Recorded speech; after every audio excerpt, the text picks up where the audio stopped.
Por favor.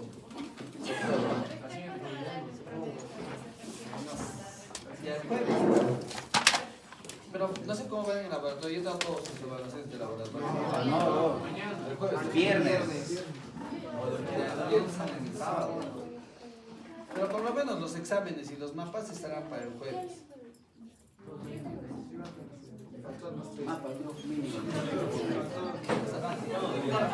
El lunes. El próximo martes es la recuperación. Ya es rapidito nomás. Vamos a hablar del virus de la rabia. ¿Ya? Como ustedes saben, la rabia no ha desaparecido. Si han visto las noticias, hace un año hubo rabia en Arequipa. Ahora, pero dice que el enfermo no venía de Arequipa, era de Arequipa. No, ¿cuál es el problema? Que en Bolivia hay rabia.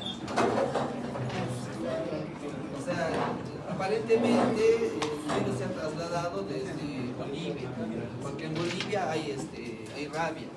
Era raro que haya en Arequipa, porque Arequipa no tiene rabia hace muchos años.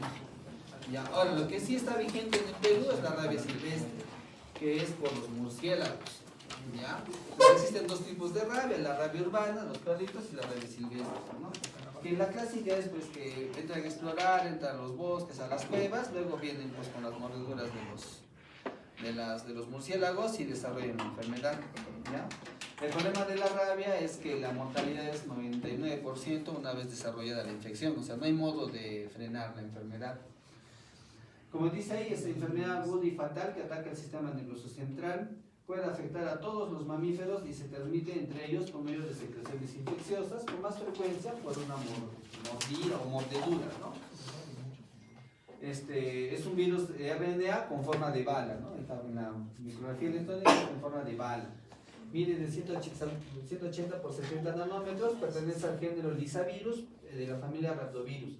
Está formada por una nucleocápside helicoidal formada por un genoma, ¿no? Es un virus RNA, ¿no? De una sola cadena y una RNA polimerasa dependiente de RNA que contiene contenidos en una matriz, ¿no? Entonces, ¿qué hace la RNA polimerasa? Codifica más cadenas de RNA a partir del molde inicial, que es el RNA negativo, ¿no? Aparte tiene una bicapa de lípidos que presenta muñones o espículas o espinas con una proteína llamada glucoproteína, ¿ya? Esta proteína G o glucoproteína se enlaza con la acetilcolina o con el receptor de la molécula de adhesión de la célula neural que se llama ENCAN, presente en la superficie de la célula, ¿no? El virus se internaliza y después ocurre una fusión de la envoltura viral con la membrana endosómica, ¿no? Y denudación y liberación de la nucleocápside del citoplasma. El virus RNA negativo, por lo que la RNA polimerasa dependiente de RNA, que está codificada por que produce estas proteínas, la transcribe el genoma para formar varios RNA mensajeros, ¿no?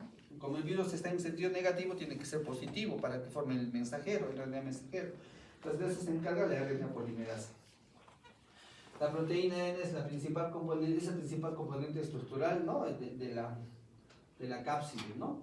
El ARN genómico se transmite mediante la RNA polimerasa dependiente de RNA, lo que ocurre en los cuerpos de Negri. Ya, los cuerpos de Negri, para que vean, en las biopsias de cerebro que se han hecho de los pacientes con rabia, se ha encontrado que dentro de las neuronas existe un acúmulo de cromatina bien densa. A eso se le llaman los cuerpos de Negri, y con eso se hace el diagnóstico post-mortem de biopsia. A los perritos les hacen esa biopsia. ¿Ya? Se emplea como molde para la síntesis de una cadena de ARN negativo, y el ensamblaje del virión ocurre en dos etapas, ¿no? Primero en la nucleocápside del citoplasma y luego la envoltura y liberación de la membrana en la membrana plasmática, ¿no? Esto en general, como todos los virus ARN, ¿no? Todo ocurre en el citoplasma, y para liberarse ya cerca o aledaño o subyacente a la membrana plasmática de las células, donde adquieren pues la envoltura. Tiene una nucleocápside formada por el genoma, la proteína N y las polimerasas de proteínas L y NS, ¿no? Que son las responsables de la multiplicación del genoma. La asociación de la nucleocápside y la proteína M induce su forma condensada en característica forma. O sea, esta proteína M es la que le da la forma de bala, pues, ¿no? La lisis y muerte celular ocurren después de la infección, ¿no? Con respecto a la patogénesis, como dice ahí, se adquiere por la mordedura de un animal infectado. En el animal la infección produce secreción del virus en la saliva y conductas agresivas, ¿no? Se puede transmitir también por aerosoles, en las cavernas, por ejemplo, ¿no? Tejido trasplantado infectado, por ejemplo, se ha visto casos de transmisión del virus en córnea, y por inoculación a través de membranas mucosas, ¿no? Se replica en días a meses antes de llegar al sistema nervioso central y viaja por transporte axonal retrógrado, ¿no? Entonces, como ustedes pueden ver acá en el gráfico, ¿cuáles son los fenómenos que ocurren en la rabia?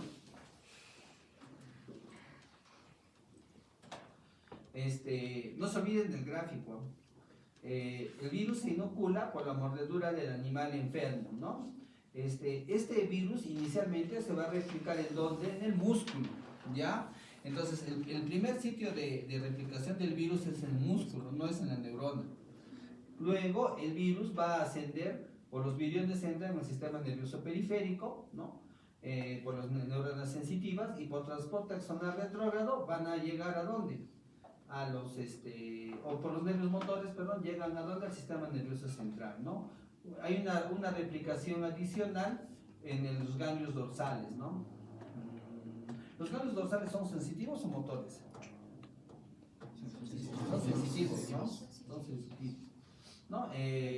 Ahora, ¿cuál es lo interesante? Es que el virus viaja por el sistema nervioso, no viaja por el torrente sanguíneo. Entonces, eso hace que el sistema inmunológico no lo reconozca rápidamente. El individuo está enfermo, pero no se desarrollan anticuerpos porque no hay contacto con los linfocitos, con los macrófagos, porque estos no son muy escasos en el sistema nervioso central, ¿no? Dentro de los axones, ¿no? No vas a encontrar ese tipo de células. Luego viene un ascenso rápido. Una vez que ya, entonces, ¿qué es lo que pasa? Una vez que el virus ingresa al sistema nervioso central, ya sea médula ósea o bulbo, la diseminación es rápida. Ahí la enfermedad se desarrolla rápidamente, ¿ya? Y se afecta, como dice acá, se infecta la médula espinal, el encéfalo, cerebelo y otras estructuras cerebrales. Luego la infección va descendiendo a través del sistema nervioso periférico, a los ojos, glándulas salivales, piel y otros órganos, ¿no? Y se completa el ciclo de la enfermedad, ¿no? Una vez que el virus llega a la médula espinal, el cerebro se infecta rápidamente, lo que hemos mencionado. Se afectan principalmente el hipocampo, tronco encefálico, las células ganglionares de la protuberancia y las células de Purkinje. Luego el virus se disemina a través de las neuronas aferentes, produce encefalitis y degeneración neuronal, ¿no? Y aquí aparecen todas las fases de la patogenia, ¿no? El virus de la rabia no es muy citolítico y parece permanecer unido a la célula. ¿Qué significa eso? Que inicialmente el virus no destruye mucho las neuronas, por eso es que va ascendiendo, ¿no? El virus se multiplica en la musculatura del sitio de la mordedura, ¿ya? No se olviden, con una sintomatología mínima o inexistente, que es la fase de incubación. La duración de la fase de incubación está determinada por la dosis infecciosa y la proximidad del lugar de la infección al sistema nervioso central y al cerebro. Entonces, ¿qué es lo que dice? Por eso es que en la guía de manejo de rabia te dicen pues que si la herida es en la cara se vacuna inmediatamente, porque el periodo de incubación es muy rápido. Pero si la herida es en extremidades inferiores y no es una herida, por ejemplo, si la herida no es penetrante, no hay pérdida de solución de continuidad, no se vacuna. Si la herida es muy extensa, con compromiso muscular, nervioso, sí se debe de vacunar. ¿Por qué? Porque eso facilita la llegada del virus al sistema nervioso central, ¿no? Entonces todo depende de eso, ¿no? Al cabo de semanas o meses el virus infecta los nervios periféricos y asciende por el sistema nervioso central hasta alcanzar el cerebro, ¿no? Fase prodrómica. La infección del cerebro provoca unos síntomas característicos, coma y muerte, fase neurológica. Durante la fase neurológica el virus se extiende hasta las glándulas, piel y otras partes del organismo, incluidas glándulas salivales desde donde se transmite.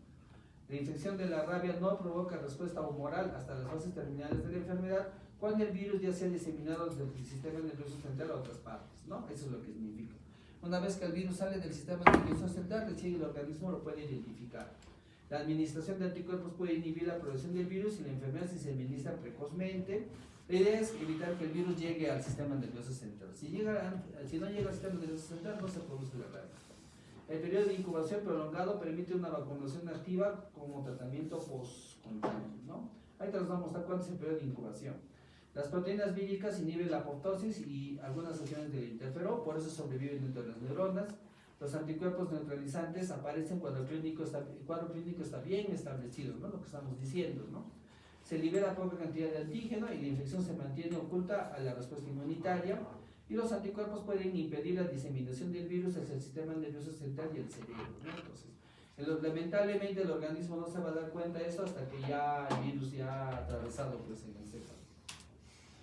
Es una zoonosis clásica transmitida de los animales al ser humano, es endémica en casi todo el mundo, excepto en Australia, y existen dos formas, ¿no? La rabia urbana, que es por el perrito, u otros mamíferos, gato también.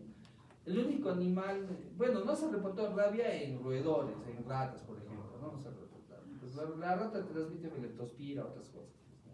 Suficiente con eso. Rabia silvestre, transmitida por animales salvajes, ¿no? Murciélagos y monos también. Principal reservorio el perro, ¿no? ¿Qué más? Aquí, otra cosa importante, ¿no? Es que el virus, miren, la principal fuente del virus es la saliva de la mordedura de un animal rabioso o también suspensión unilateral en cuevas en las que hay murciélagos rabiosos.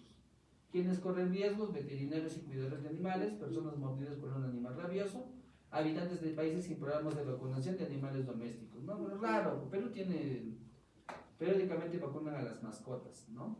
Método de control, los programas de vacunación, ¿no? ¿Existe vacunación para la población en general? Claro, ¿no? Bueno, este es un gráfico de Estados Unidos donde han hecho pues un estudio de animales terrestres, ¿no? Dice que la rabia se encuentra en animales terrestres en 10 áreas geográficas específicas. Aquí ponen las especies de los animales que están comprometidos, ¿no? Etapas clínicas de la infección por el virus de la rabia, ¿no? La etapa de incubación, miren, es marco temporal de 10 a 365 días, en promedio de 20 a 90 días, ¿ya? Por eso es que a veces es bien difícil de encontrar cómo se ha podido producir la enfermedad, ¿no? En el caso, eso lo comenzamos con un biólogo. Los biólogos pues estudian más este tema, hacen las investigaciones de rabia. Dice pues que el caso que hubo en Arequipa era una persona que más o menos fue mordida 3 meses antes por el perro rabioso, ¿ya? Y a los 100 días aproximadamente desarrolló la enfermedad, ¿ya? Entonces por ese motivo es un poquito difícil de seguir. Se hizo seguimiento del animalito, y al parecer ese animalito fue traído de otro sitio, no era de la misma ciudad de Arequipa, ¿no?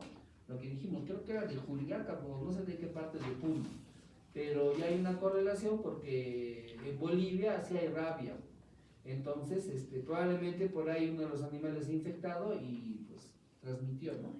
Llegó a Juliaca, ¿no?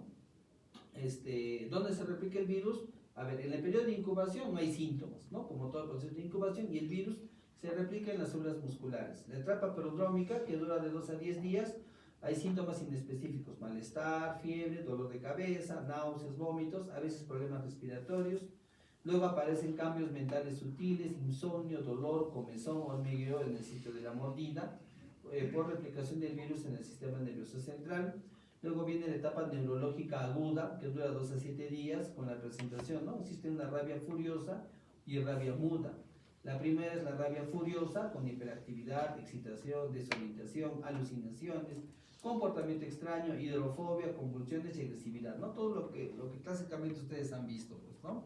En el animalito es igualito, ¿no? En el animalito se aleja de la luz, se aleja del agua, está en la sombra, hay hipersalivación, ¿no? Luego viene la rabia muda, que es la fase paralítica con letargo y parálisis respiratoria, ¿no? Viene el coma, que es más o menos entre 0 a 14 días de duración. Paciente en coma, con parálisis respiratoria, paro cardíaco, descenso súbito de la presión arterial e infecciones secundarias, ¿no? La replicación del virus ocurre en el cerebro y transporta a otros órganos. Y la muerte, ¿no? La supervivencia es muy rara. Creo que hay un caso reportado nomás que sobrevivió. Generalmente a los pacientes con rabia les inducen al coma farmacológico. ¿Para qué? Para que no atraviese todas las etapas de la enfermedad hasta que el proceso pase, ¿no? Pero es un protocolo que bueno, pues tampoco es muy exitoso, ¿no? Pero es lo que se tiene, ¿no? No se sabe más de cómo manejar la enfermedad, porque no hay un antiviral, ¿no? Todas las medidas de prevención son antes de que se desarrolle la enfermedad, ¿no? El diagnóstico se hace por el cuadro clínico, la detección de antígenos por estas técnicas, inmunofluorescencia directa, también puedes utilizar PCRs, que son pruebas rápidas y constituyen los métodos de elección actualmente. Se puede emplear la saliva, el suero, el líquido cefalorraquídeo, la biopsia cutánea de nuca, biopsia cerebral y frotis de células epiteliales corneales para encontrar el virus, ¿ya? Se debe evidenciar los corpúsculos de Negri, ¿no? Lo que estábamos hablando en el 70-90% de los casos. Y como pueden ver acá, esta es una neurona afectada por la rabia, y ven acá unas estructuras, ¿no?, que se llaman corpúsculos de Negri, que son acumulaciones de cromatina, pero que tienen una tinción más, ¿cómo se dice?, eosinofílica, ¿no? Entonces, cuando se encuentran estas estructuras, pues ya se hace el diagnóstico. Se pueden detectar anticuerpos contra la rabia, pero es poco útil, ¿no? Es tardío en todo caso, ¿no? El tratamiento, no hay tratamiento específico, lo importante es la profilaxis post-exposición, ¿no? La gente que viaja a zonas endémicas se tiene que vacunar con rabia, ¿no? La gente que va a los bosques tiene que vacunarse con rabia. Lo bueno que la vacuna ha cambiado, pues porque antes era una vacuna que se ponía muchas veces, creo que se escucharon que eran 21 dosis en el ombligo, ¿ya? Actualmente ha cambiado la vacunación, ahora son 5 dosis nada más. El día 0, el día 3, el día 7, el 14, el 21, perdón, 14 y 28. ¿No? Ese es el esquema. Generalmente cuando hay un accidente por rabia, pues se le vacuna al niño o a la persona afectada, por lo menos con 3 dosis, ¿no? Pues el seguimiento. Ahora, ¿qué dice? Si puedes hacer seguimiento al animalito y tu lesión no es muy grave, o sea, un rasmillón, una pequeña escoriación, haz el seguimiento porque el desenlace en el animal es a los 10 días. Si se espera 10 días de seguimiento, si en 10 días de seguimiento el animal no desarrolla síntomas de rabia o no muere, pues no hay evidencia de rabia, entonces se suspende la vacunación. Pero si hay evidencia, pues se completa el esquema, ¿no? Eso es lo que se hace. Lo importante es la limpieza de la herida para tratar de eliminar la mayor cantidad de saliva o de carga viral, ¿no? De inóculos, ¿no? De cantidad de inóculos, ¿no? Y bueno, pues no, la vacunación y uso de inmunoglobulina antirrábica, que en los casos más severos se utiliza la inmunoglobulina, ¿no? Cuando la exposición es grande, ¿no? ¿Alguna pregunta? Sí. En un perrito estaba mencionando que espera 10 días en un animal doméstico, pero no sería lo mismo que en humanos, porque en humanos para que los síntomas sean visibles esperaban de 20 a 90 días, incluso 100. Ya, pero en el humano no podemos esperar, pues, porque si el humano hace un síntoma ya está enfermo y ya fue O sea, si el humano desarrolla un síntoma neurológico, quiere decir que la rabia ya llegó al sistema nervioso central. De modo que ya no es posible, o sea, le pones la inmunoglobulina, lo vacunas, todo ello, igual va a desarrollar la enfermedad. Entonces, claro, ¿por qué al perrito solo se espera 10 días, no se espera un mes? ¿Por qué? Porque es el tiempo prudente que se ha visto que no habría mucho riesgo, ¿no? Teniendo en cuenta que pues, si tienes una herida en la pierna, hasta que llegue a tu... Dice que más o menos el virus avanza 1 centímetro por día, más o menos. Ya, entonces, desde que tu pierna hasta que llegue al sistema nervioso central, pues casi ya, depende de tu talla, ¿no? Pero mínimo pasará pues 30 días, 40 días, 50 días, ¿no? Entonces te da tiempo para hacer seguimiento al perrito, porque tú puedes frenar la infección antes de que llegue al sistema, a la médula. Sí, no puede estar en el nervio periférico, pero si llega a la médula, ya es sistema nervioso central, entonces ya se desencadena rápidamente la enfermedad. Y